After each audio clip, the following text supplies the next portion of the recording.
Nós tivemos 7 constituições, né, deputado? Sim. E quando a gente faz uma comparação com a Constituição norte-americana, uma Constituição com 27 emendas em 230 anos, é uma coisa absurda quando a gente faz esse tipo de comparação. Mas eu sempre gosto de olhar as coisas pela ótica dos dois lados, né? Porque o povo brasileiro é um povo miscigenado, uma cultura muito eclética, então isso tem aspectos positivos. Por outro lado, levou o Brasil nesse período toda a essa instabilidade. Eu gostaria do seu comentário, quais foram as consequências negativas, porque as positivas acho que a gente tem clareza, de um povo tão, como eu falei, tão heterogêneo, com tantas características distintas, mas vamos fazer uma análise negativa aqui. Qual foi o ponto negativo de 7 constituições em 200 anos? Bom, ter 7 constituições já é um ponto negativo, né? Então você perdeu toda a estabilidade, toda a visão do que era o Brasil. Vamos lembrar que os mitos que existiam no século XIX, que uniam a população brasileira, a aristocracia brasileira, a burocracia brasileira, não deixaram de existir. Foram recriados novos mitos com a República, mitos artificiais, não vinculados com a nossa fundação, não vinculados com as ideias que precediam a nossa fundação, ideias utópicas. Só um recorte, deputado. Sim. Para quem nos acompanha, quando o deputado fala isso do mito da República, é porque, na verdade, várias linhas historiográficas colocam de que a República não foi o anseio que nasceu da base do cidadão, né? Foi uma coisa artificial, arquitetada nos bastidores da política dos aristocratas da época, né? Mas só fazendo esse recorte, acho que é importante, né, dos deputado? Oligarcas da época, os oligarcas do café. Exatamente. E é legal fazer essa distinção, né? Então, é que muita gente não nota isso. Eu falo com pessoas esclarecidas, deputado, que parece que não tem essa noção clara de que a República foi algo artificial. Eles não... E aí acham que foi um avanço. Né? Comemora-se essa data. Não, é um avanço, porque tirou a ditadura da família imperial, que manos militares governavam o Brasil. Assim, é uma tal absurdo escutar isso de qualquer um inteligente ou que conhece meia história. Aí fala assim, eram todos súditos.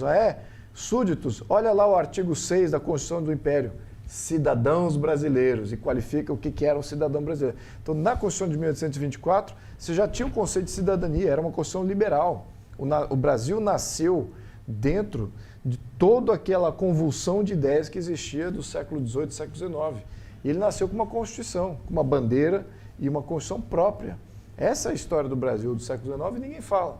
E era um Estado até moderno para a sua época, tanto que foi replicado na Europa. O próprio Portugal copiou e outros países da Europa também copiaram os modelos brasileiros, né, quando se constitucionalizaram.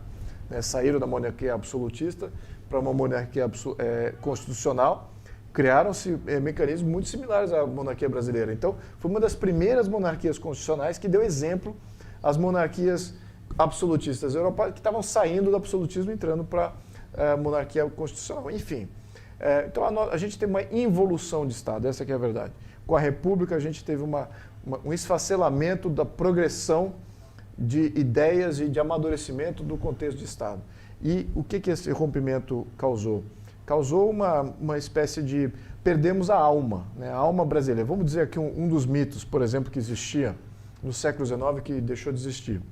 O primeiro deles, e mais importante, era a criação do império nos trópicos.